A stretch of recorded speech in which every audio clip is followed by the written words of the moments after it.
요즘은 유한이가 간단한 수를 세요. 그래서 어제는 유한이 앉혀놓고, 유한아 2 더하기 2는 몇 차? 그랬더니 가만히 보더니 토끼요 그러더라고요.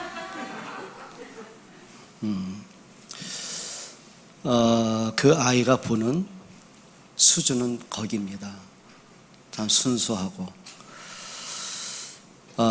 우리가 문제를 왔을 때, 문제가 올 때 있죠. 좀 잘 보면 됩니다. 토끼기로 보던, 문제에 대한 답을 보던. 근데 뭘 보냐면은, 사람들이 문제가 오게 되면 내 인생은 왜 이럴까? 왜 또 문제가 왔을까? 이것도 어떻게 해결해야 되나? 그러니 본인이 그걸 해결할 능력이 있으면 괜찮은데, 해결하지 못하면 눌리고 막 뭔지 답답하고 뭔가 하나님도 안 보이고 이런 지경까지 가는 거죠.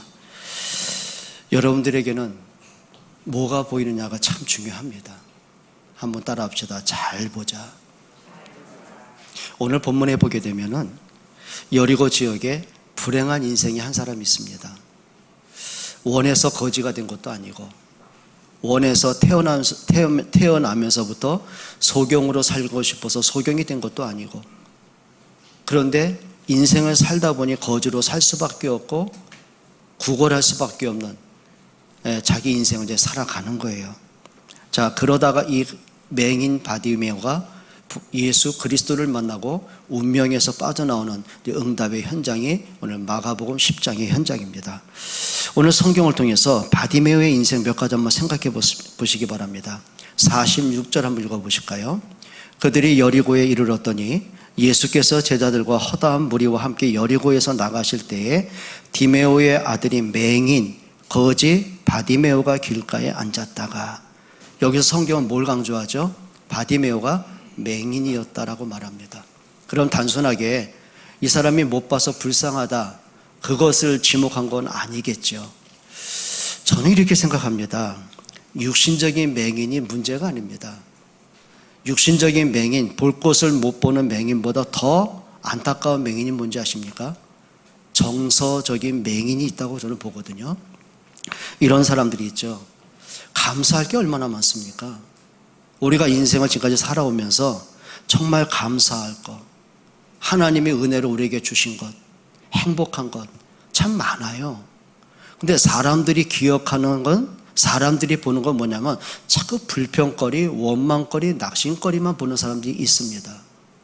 문제가 오게 되면 그 문제 속에 숨겨진 하나님의 계획을 보고 하나님이 숨겨놓으신 응답을 보는 것이 아니라, 이 문제 때문에 내가 어떡하지 고민하고 낙심하고 무너지는 사람이 너무 많다는 거예요.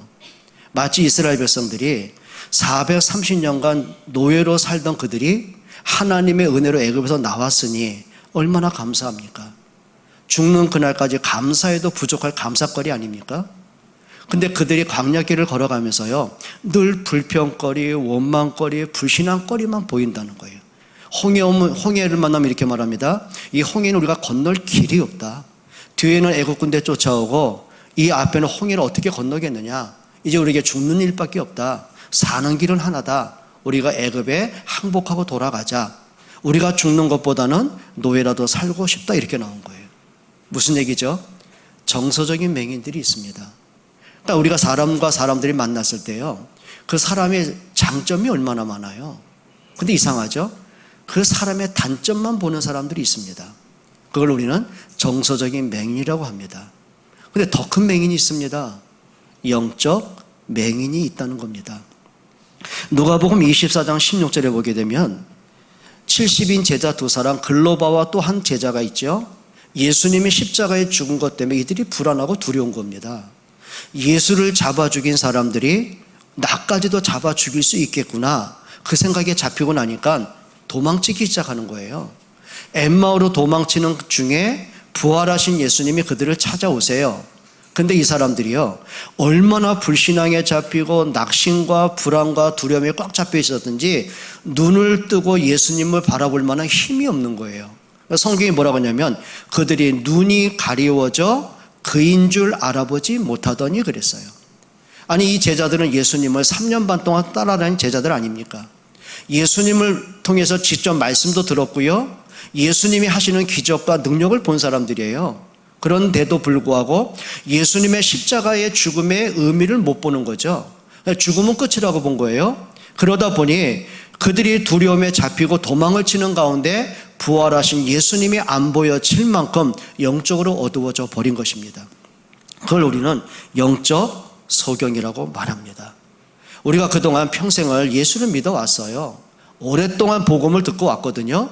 그렇게 하나님의 은혜를 받아왔어요. 근데 이상합니다. 자그마한 문제가 생기고 갈등과 시험거리가 생기면 여전히 우리는 어떻게 해요? 또 불신앙이 허덕일 때가 참 많습니다. 그리스도가 안 보일 때가 참 많은 거죠. 여러분, 제자들이나 많은 무리들이 예수님을 따라다닌 거예요. 근데 보인 게 있습니다. 배고플 때 오병이어를 통해서 기적을 베푸셔가지고 배고픈 배를 채우게 하신 떡을 주는 예수는 보였는데 생명의 떡이신 그리스도가 안 보여진 겁니다. 그게 문제가 된 거죠. 그래, 내 문제를 해결했어요. 내 아픔 육신을 고쳐주셨어요. 병 고쳐주는 예수는 보였는데 생명의 왕 대신 그리스도가 안 보여지는 거예요. 그들이 십자가에 매달린 그리스도는 봤어요. 그러니 두려울 수밖에 없죠. 그 십자가에 매달린 그리스도가 우리의 운명을 바꾸시고 우리를 죄에서 해방하시고 사망에서 생명 주신 그리스도가 안 보여지는 거예요. 그들의 눈에는 예수님이 무덤에 안장되는 건 봤어요. 그런데 성경대로 3일 만에 부활하신 그리스도는 안 보여지는 거예요. 그러니 베드로는 예수님을 부인하고 도망갈 수밖에 없고 도마는 부활하신 예수를 절대 안 믿을 수밖에 없고 이런 어리석음을 범하게 되는 거죠. 그게 뭐예요? 영적 소경이라고 말하는 겁니다. 눈을 뜨셔야 됩니다. 여러분, 우리가 문제를 만날 수 있잖아요. 근데 그 문제 때문에 그리스도가 안 보이니 어떡합니까? 아침에도 어느 장로님과 잠깐 대화를 나눴어요.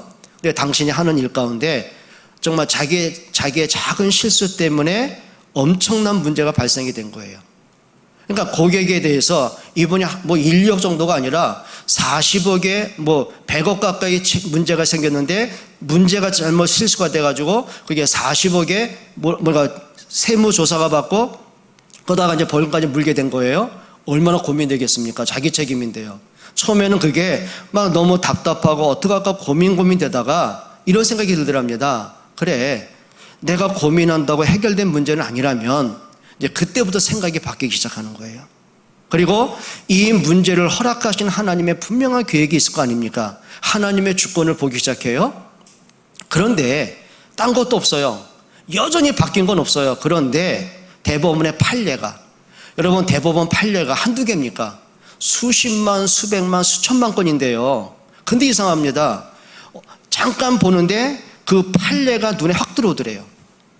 어떻게 뭘 보다 보니까 폈는데 그게 판례가 보인 거예요. 그리고 나서는 뭔가 자신감이 있고 문제가 해결된 걸 간증하시더라고요. 맞습니다. 내가 불신앙으로 보니까 낙심이 될 거예요. 내 힘으로 해결할 힘이 없어요. 그럼 내가 책임을 져야 되는데 책임질 감당할 능력이 없어요. 그러다 보면 어떻게 돼요? 심장은 뛰고 마음은 답답하고 불안해요. 거기다가 하나님을 바라볼 만한 힘도 없어요. 기도는 한데 기도할 힘이 없어요. 근데 생각 하나 바꾼 겁니다. 여러분, 아무리 우리가 철야 기도한다, 금식 기도한다, 그걸 얘기하는 게 아닙니다. 우리가 생각 바꾸는 그 시간이 바로 기도의 시작입니다. 근데 이상하죠?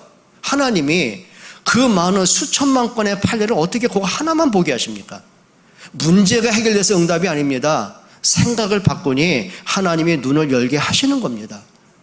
여러분, 우리가요, 불신앙에 딱 잡힌다, 과거 상처에 잡힌다, 내 생각에 잡힌다, 하나님이 안 보일 겁니다. 마치 이스라엘 백성들이 홍해만 보였지 애굽에서 구원하신 하나님이 안 보인 거예요. 홍해만 보이니 생각은 어디로 갑니까? 죽겠구나. 죽겠다는 생각이 들면 얼마나 조급하고 불안하고 낙심이 되겠습니까? 기도할 힘이 없는 겁니다. 그러니까 자기들 딴에는 살기 위해 대책을 세운다고 세운 게 살려면 애굽에 돌아가자. 노예라도 사는 게 낫다. 노예로 살고 싶은 건 본심 아니에요. 그러니까 이 사람들이요, 생각에 딱 문제가 오고 영적 소경이 되고 나니까는요, 내가 무슨 생각을 하는지, 어떤 판단을 하는지, 내가 지금 틀린 길로 가고 있다는 그 자체를 모르는 거예요. 자기만 노예로 가면 되는데 문제는 뭐예요? 내 자녀까지, 내 손주까지 노예로 가야 되는 거예요. 그게 진짜 원하는 겁니까? 여러분, 우리 이제는요, 눈 뜨셔야 됩니다.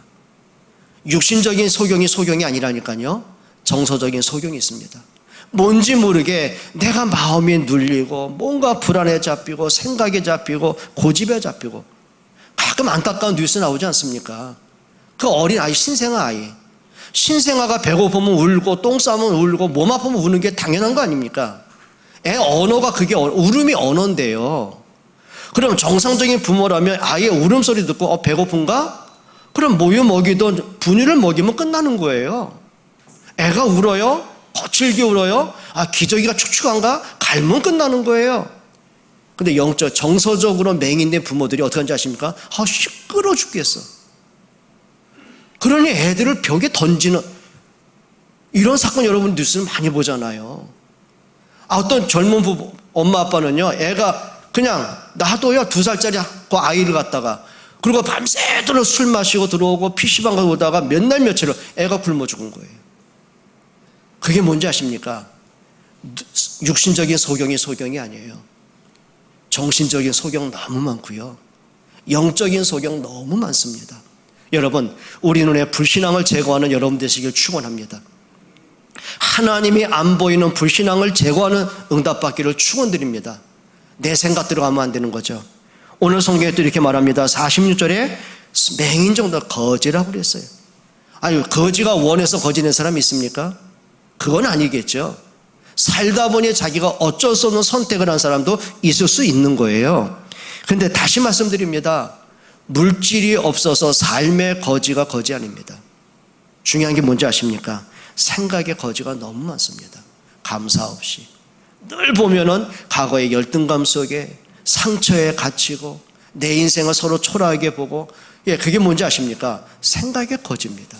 문제는 뭐가 또 있어요? 영적인 거지예요. 여러분, 창조주 하나님을 잊어버리는 사람이 얼마나 많습니까? 한번 예를 들어볼까요? 요셉이 노예로 팔려간 이후로는요, 거지 정도가 아닙니다. 완전 거지 중에 상거지입니다. 실패자 중에요, 그렇게 실패할 길이 이제 없습니다. 더 이상 실패할 게 없이 완전히 무너진 사람이거든요. 근데 중요한 게 있습니다. 요셉은요, 거지가 아니었어요. 초라한 노예가 아니었어요. 이미 그 속에서는요, 분명한 하나님의 언약이 있어요. 하나님이 살아계시고, 하나님은 분명히 내게 언약을 주셨고 해와 달과 11별이 절하는 꿈을 내게 주셨다면 이 언약은 반드시 하나님이 이루실 텐데, 지금 내 현실인 노예입니다. 그러면 하나님이 내게 하신 언약과 하나님의 계획과 이 노예라는 문제가 어떤 연관이 있는 거냔 말이에요. 노예라는 그 자체만 보면은 실패자입니다. 낙심하고 절망하고 불안하고 인생에 소망이 없는 거예요. 근데 그 속에서 뭘로 보였어요? 하나님이 나를 이곳에 보내신 이유가 뭐냐는 거죠. 근데 보이는 게 있습니다. 그 누구의 눈에도 보이지 않는 창조주와 함께하는 응답을 보게 됩니다. 창세기 39장 2절입니다. 여호와께서 요셉과 함께 하시매. 웬일이에요? 불신자 주인 보디발의 눈에 그게 보였어요. 보디발에게는 하나님이 보일 리는 없겠죠. 근데 자기 집에 초라한 노예를 보면서, 이상하죠? 노예인데 노예라고 인정하기가 어려운 거예요. 어린데 어리다고 무시할 수 없는 뭔가가 있는 거예요. 전 뭐냔 말이에요. 도대체 뭐가 있길래 저 노예가 저렇게 당당하고 힘이 있고, 도대체 뭐길래 저 어린아이가 하는 모든 일마다 우리 집에 형통하고 복이 와버리고 부인할 수 없는 뭔가가 있는 거예요. 보디발은 권력자입니다. 시위 대장에다가 군대 장관입니다. 세계를 정복한 정복자입니다. 뭐가 아쉽겠습니까? 사람이 없겠습니까? 일꾼이 없겠습니까? 돈이 없겠습니까? 그런데 자기가 인생을 살아오면서 권력과 돈과 명예와 실력으로도 해결할 수 없는 인생의 뭔가에 대한 답이 요셉을 통해 얻게 되는 거예요. 그러니 그 노예를 가만두겠습니까? 자기가 먹는 음식 외에는 전혀 간섭하지 않고 요셉에게 다 일임을 하는 거예요. 어떻게 됐냐? 일은 잘 되냐? 간섭하고 확인할 이유조차 없이 그냥 맡겨버린 거예요. 신뢰한 정도가 아니에요. 너무 존귀한 자가 되는 거예요. 여러분, 현실이 문제입니까? 돈이 없는 게 문제입니까? 내가 배우지 못한 게 문제입니까? 지난날에 살아온 게 문제입니까? 그건 문제 안 됩니다. 오히려 그게 축복의 발판되길 축원합니다. 여러분, 정서적으로 거지된 사람들, 영적으로 거지된 사람들 특징이 있습니다. 내 인생은 왜 그러냔 말이죠. 난 어떻게 살아야 되냔 말이죠. 뭔가 자꾸 좌절되고 낙심되고 절망하고 불신앙하고 흔들리고 예배도 안 되고 기도도 안 되고. 여러분, 이제는요 영적 자립자가 되시기를 축원합니다. 진짜 아멘들 안 한다. 따라합시다. 영적 자립자가 되자. 일어나야 되는 거예요. 자꾸 핑계대고 갇히고 끌려가는 인생이 아니고요, 정복하는 인생, 끌고 가는 주도권을 가진 인생이 되기를 축원드립니다. 또 46절에 이렇게 말합니다. 길가에 앉았다가. 아니, 맹인이죠. 할 수 있는 건 아무것도 없죠. 거지죠. 그러니 할 수 있는 게 뭡니까? 늘 날마다 길가에 앉아 있어야 되는 거예요. 그러다가 앞은 안 보이니까 동전 하나 누가 떨어오면 땡그랑 소리 나겠죠. 오늘 뭐 밥 한 끼 먹겠네. 그런 정도예요. 하루 종일 가도 동전에 땡그랑 소리가 안 들리면 오늘 뭐 먹지? 그 동전 하나에, 동전 소리 하나에 인생을 거는 사람이 되어야 되는 거예요. 만약에 저와 여러분들이 그냥 수입이 많아지면 기분 좋다가 수입이 떨어지면 뭔가 불안했다가 그걸로 인생 사는 정도가 안 되길 축원합니다. 여러분, 진짜 중요한 게 있습니다. 우리가 길가에 앉아있는 인생이 되면 안 됩니다. 하나님 앞에 믿음의 걸음을 걷는 인생 되시기를 축원드립니다. 뭔가 사람들이 그냥 앉아 있어요. 안주하고 있어요. 변화를 싫어해요. 정말 우리의 삶에 좀 변화가 있기를 주의 이름으로 축원드립니다. 또 도전하세요. 그래, 내가 눈으로 보는 게 전부는 아니다. 내가 눈으로 보이는 게 전부는 아니다. 그러면 내가 마음으로 볼 게 있고 영으로 볼 게 있는 거예요. 다니엘이 사자굴 속에 들어갑니다. 육신적인 눈으로 보면 끝입니다. 죽음입니다. 두려움입니다. 살 길이 없습니다. 근데 그 얘기는요, 영적 눈이 열려진 겁니다. 하나님이 나를 이 속에 들어오고 계실 때는 하나님의 진짜 계획이에요. 막말로요, 사자들의 밥이 되어 죽는다면 천국 가면 되는 거고, 하나님의 능력으로 살아있다면 하나님의 살아계심이 증거되면 되는 것이고. 여러분, 우리가 하나님 앞에서 믿음으로 보는 여러분 되시기를 축원드립니다. 모든 걸 그리 봐야 돼요.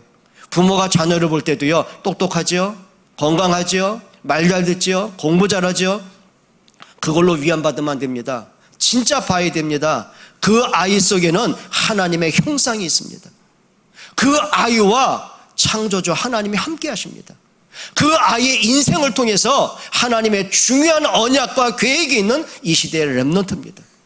뭘로 보실 겁니까? 여러분이 일을 합니까? 여러분이 사람을 보십니까? 복음으로 볼 수 있는 은혜 받기를 주의 이름으로 축원드립니다. 크게 두 번째입니다. 이런 중에서도요, 이 바디메오에게는요, 그 속에 거지임에도 불구하고 안 못 보는 맹인임에도 불구하고 그 속에는 영적 확신이 하나 있었어요. 47절 한번 읽어보겠습니다. 같이 읽어봅니다. 시작. 나사렛 예수시란 말을 듣고 소리질러 이르되 다윗의 자손 예수여 나를 불쌍히 여기소서. 여러분, 이거 그냥 들으시면 안 됩니다. 그 당시에는요, 예수란 이름은 누구나 지을 수 있어요. 저도요, 오늘 개명할 수 있어요. 심예수로 지을 수 있어요. 그건 자유입니다. 그런데 왜 나사렛입니까? 온 지역에 예수란 이름을 가진 사람이 많을 거 아닙니까? 그런데 성경에는 지명을 나사렛, 예수님이 자라신 곳, 그걸 얘기하는 거예요. 나사렛 예수. 쉽게 말하면 인계동의 수원한빛교회, 인계동의 목회는 신목사, 이렇게 말하듯이. 그러면 적어도 이 바디메오에게는요, 예수님에 대한 소문을 들었고 예수님에 대한 언약을 알고 있었다는 거예요. 근데 그 뒷말이 중요하죠. 그냥 예수여 그러지 않았어요. 다윗의 자손 예수여라고 말했어요. 그럼 왜 가문을 들추깁니까? 성경은 분명히 말씀합니다. 마태복음 1장 1절이죠. 아브라함과 다윗의 자손 예수 그리스도의 세계라라고 했습니다. 아브라함과 다윗의 자손 예수 그리스도. 로마서 1장 3절 이렇게 말합니다. 육신으로는 다윗의 혈통에서 나셨고 그랬어요. 영적으로 뭐예요? 그분이 하나님이셔요. 하나님이 사람으로 이 땅에 오셨는데 육신적으로는 다윗의 가문에 오셨다 이 말이거든요. 그런 바디메오가 절규한 말, 나사렛 예수란 말을 듣고는 이렇게 말합니다. 예수여라고 끝나지 않습니다. 다윗의 자손 예수여. 그 말은 뭐죠? 하나님이 약속하신 그분 예수여, 그 말이에요. 성경에서 약속하신 유일하신 그 이름 예수여, 그 말이에요. 창세기 3장 15절에 여자의 후손, 주인공으로 오신 그리스도 당신을 얘기하는 거예요. 그 예수, 그냥 예수가 아니라 그 예수, 하나님이 나를 사망에서 생명 주기 위해서 약속하신 그 예수, 나를 사단의 올무에서 벗어나게 하실 그 예수, 그 믿음이 안진뱅이 속에 있었어요. 이 바디메오 속에 있었어요. 여러분, 이건 종교로 되는 게 아니더라고요. 보통 같으면 이렇게 아닙니까? 내 인생 이러다 살다 끝날 텐데, 그냥 하루 한 끼 밥 먹고 살다가 없으면 굶어 죽을 텐데, 그래야 될 인생 아닙니까?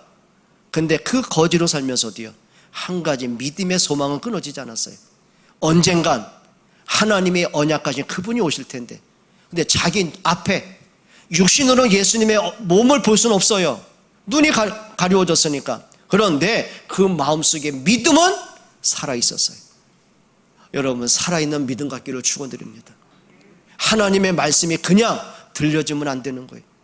그럼 이 바디메오가 나사렛 예수, 다윗의 자손으로 오신 예수, 그걸 어떻게 들었다는 얘기입니까? 누군가에서 언약이 전달되어지는 거예요. 그럼 들려진 그 언약을 그냥 듣고 지나가고 오시겠구나가 아니에요.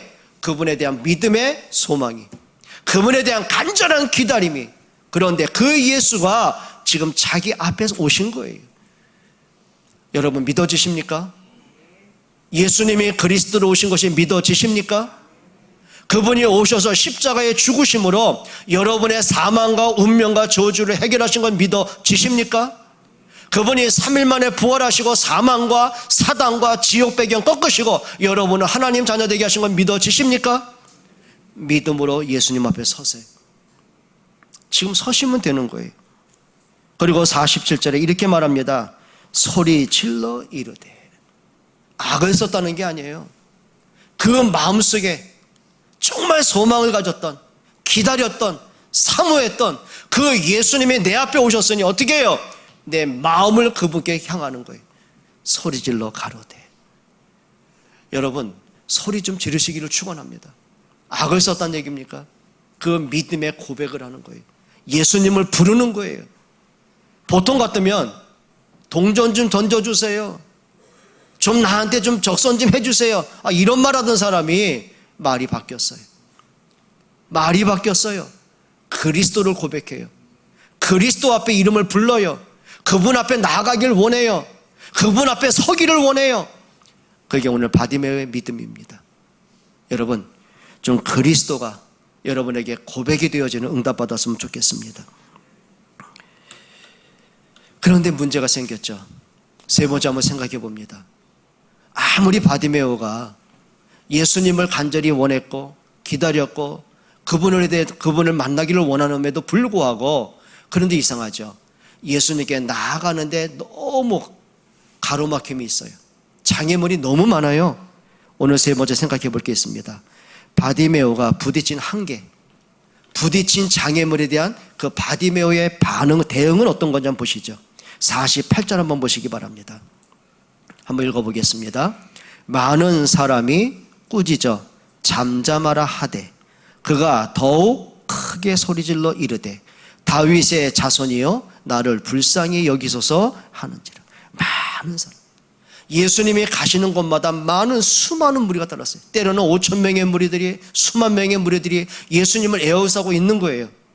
그런데 이 많은 사람이 바디메오를 볼 때는요, 사람 취급하겠습니까? 태어나면서부터 맹인이었죠. 어릴 때부터 거지로 살았죠. 그런데 뭘 보고 인정하겠습니까? 그런데 이 바디메오가 예수님을 간절히 부르짖고 이름을 찾는데 사람들이 가만두겠어요? 시끄럽다고 입을 막기 시작하는 거예요. 그것도 많은 사람이, 모든 사람이 바디메오의 장애물이 되는 겁니다. 우리가 때로는 신앙생활하고 인생을 살다 보게 되면요, 이런 장애물 없겠습니까? 나는 은혜 받고 싶은데 시험 들 상대들이 없겠습니까? 많습니다. 여러분, 그때마다 어떡하십니까? 저로 사람들이요, 예수를 믿고 교회를 다니다가 예수 그만 믿고 교회를 떠나는 사람들의 많은 핑계거리가 있습니다. 누구 때문에? 누구 때문에? 누가 이런 말 때문에? 거의 80%가 그런 겁니다. 우리는 말 조심해야 됩니다. 정말 여러분의 말 한마디 때문에 내 틀린 행동 때문에 누군가가 시험을 들고 예수님을 안 믿고 불신자로 돌아간다면 그건 그 사람의 책임을 져야 됩니다. 그럼 우리가 사람을 살리는 진짜 축복의 많은 여러분 되시기를 축원합니다. 근데 또 반대로 봐야 되는 거예요. 교회 안에 세상을 살다 보게 되면 나를 힘들게 하고 나를 괴롭게 하고 장애물 준 사람이 굉장히 많아요. 어제도 어떤 안타까운 얘기를 들었어요. 지금 어느 대기업을 다니는 분이에요. 그런데 그분의 팀장 한 분이 너무 좀 인격적으로 정신적으로 문제가 있는 사람이에요.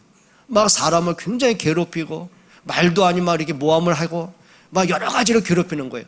일거리를 주더라도 쓸데없는 거, 이 사람을 괴롭히기 위해서 막 일을 시키는 거지 능률을 위해서 일을 시키는 건 아니에요. 그러니까 이분이요 정신적인 시달림이 온 거예요. 정신과 치료를 받고 정신 약을 먹어야 될 만큼 그것 때문에 막 우울증도 오고 그것 때문에 공황장애 오고 너무 많은 힘든 문제 오는 거예요. 있습니다. 정서적인 뭡니까? 소경도 있고 정서적인 거지도 있고 영적 문제 가진 사람이 너무 많은 거예요. 근데 이상하죠? 대다수의 많은 사람이 그 사람을 내가 넘어설 수 있는 힘이 없는 게 문제입니다. 여러분 힘 얻기를 축원드립니다. 만약에 요셉이요 요셉을 괴롭히는 형들 때문에 늘 생각이 붙잡혔더라면 어떤 문제 오겠습니까? 분노요? 그걸로 끝나겠습니까? 우울증이요? 그걸로 끝나겠습니까? 공황장애요? 그걸로 멈추겠습니까? 자살까지 안 가겠습니까? 거기다가 조금 적응할 만하니까 모함해가지고 한 여자가 음탕한 여자가 거짓말로 누명을 씌워가지고 감옥에 가둬버렸는데요. 감당되겠습니까? 그거 통과하겠습니까? 그런데 사람 때문에 문제 때문에 환경 때문이 아닙니다. 분명한 확신이 있습니다. 거기서도 나와 함께 하신 하나님이 보여지더라고요. 그 문제와 사건 속에서도 하나님이 하실 일들이 보여지더라고요. 그 문제 속에 숨겨진 응답이 보여지니까 사람 때문에 문제 때문이 아니에요. 이기는 정도가 아니죠. 그걸 정복하는 축복의 발판 만드는 힘이 생기는 거예요. 여러분 힘 얻기를 바랍니다. 의지가 아니더라고요. 여러분 사람의 의지로 버티면 얼마나 버티겠어요? 여러분 안 돼요. 안 돼요. 얼마나 많은 문제 오겠습니까? 그러니 우울증 올 수밖에 없고 조울증 올 수밖에 없고 공황장애 올 수밖에 없고 불면증 시달릴 수밖에 없고 정신적으로 자살 충동 올 수밖에 없고 평생을 그렇게 사는 거 억울하지 않으십니까? 영적 힘을 얻기를 축원합니다. 오늘 바디메오에게 예수님께 나가야 되는데 정말 예수님 앞에 서야 되는데 거기를 장애물 되는 너무 많은 요소가 있는 거예요. 근데 너무 감사한 거는 비록 거지였지만 소경이었지만 그 장애물에 걸려서 허덕이지 않더라고요. 오늘 성경에 뭐라고 합니까? 그가 더욱 소리질러 가로되. 처음에 예수님을 찾는 그 소리 정도가 아니에요. 더욱 악을 쓴 게 아닙니다. 예수님이 들어야 되니까, 내가 예수님 앞에 서야 되니까, 예수님을 만나야 되니까 더욱 소리질러 가로되. 문제가 있으면은요 더욱 하나님 앞에 서세요. 여러분 뭔가 마음이 닫혀 있어요? 더욱 하나님 앞에 깊은 기도로 들어가세요. 뭔가 말씀이 안 들려져요? 더욱 예배에 성공하세요. 더욱 더 깊은 기도하세요. 영적 힘을 얻기를 축원드립니다. 그게 응답이에요. 예레미야 33장 3절에 하나님이 직접 말씀하셨어요. 너는 내게 부르짖으라. 내가 응답하겠고 네가 알지 못하는 크고 비밀한 거 보여줄게라고 했어요. 하나님의 약속이에요. 부르짖으래요. 하나님이 응답하겠대요. 더 큰 응답 주시겠대요. 뭐예요? 문제 때문이 아니에요. 문제 이후에 있는 응답을 주시겠다는 거예요. 여러분 하나님의 음성 듣기를 축원드립니다. 정말 그러셔야 돼요. 이사야 62장 7절에는요 하나님이 이렇게 말씀하셨습니다. 하나님을 쉬지 못하시게 해라. 하나님을 쉬지 못하게 해라. 뭐 하라는 얘기입니까? 자녀의 신분 갖고 기도하라는 얘기입니다. 여러분 하나님을 쉬지 못하게 하신다. 어떻게 할 겁니까? 언약 잡으시면 되는 거예요. 하나님이 말씀하셨다면 하나님이 책임져야 될 거 아닙니까? 예수 그리스도가 모든 문제 해결했다면 주님이 책임져야 될 거 아닙니까? 하나님의 여러분을 책임질 수 있는 진짜 부르짖는 응답받기로 축원드려요. 그게 응답이에요. 오늘 48절에 또 한 번 이렇게 말합니다. 다른 얘기하지 않아요. 다윗의 자손 예수여 나를 불쌍히 여기소서. 내 인생의 해답은 그리스도밖에 없어요. 내 문제 진짜 해결은 그리스도밖에 없어요. 평생을 아무리 인품 좋고 실력 있는 사람, 성공한 사람들이 바디메오에게 동전 한 입 떨어진다고, 바디메오 위로한다고 인생의 해답이 되겠습니까? 누가 바디메오의 인생을 해답 주겠습니까?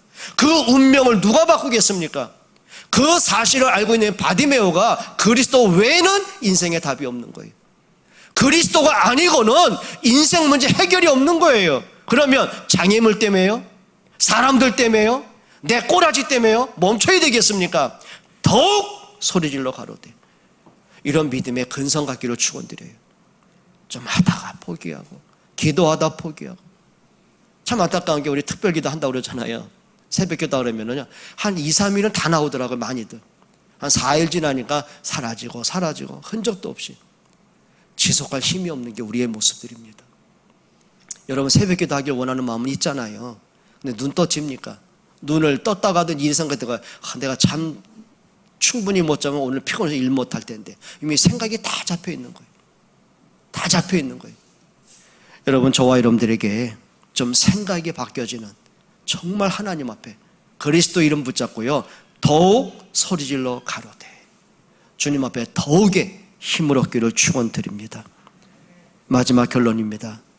그 간절하게 부르짖는 이 바디메오에게 드디어 예수님이 반응하십니다. 49절 한번 읽어볼까요? 이렇게 말씀합니다. 예수께서 머물러 서서 그를 부르라 하시니 그들이 그 맹인을 부르며 이르되 안심하고 일어나라 그가 너를 부르신다. 여러분의 부르짖음 하나님은 외면하지 않음을 믿기를 축원드립니다. 듣고 계시면 좀 믿었으면 좋겠어요. 머물러 서서 그를 부르라. 예수님이 초청하십니다. 그때 소경 바디메오가 어떤 반응 보인지 아십니까? 50절 한번 읽어보세요. 맹인이 겉옷을 내버리고 뛰어 일어나 예수께 나오거늘.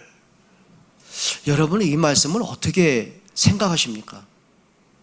저는 지난주 이 말씀을 묵상하면서요, 뭔가 이렇게 전율이 흐른단 맹인이 겉옷을 내버렸어요.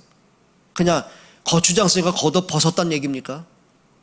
여긴 그 차원이 아니에요. 이 겉옷은요, 이 바디메오에겐 전 재산과 같은 거예요.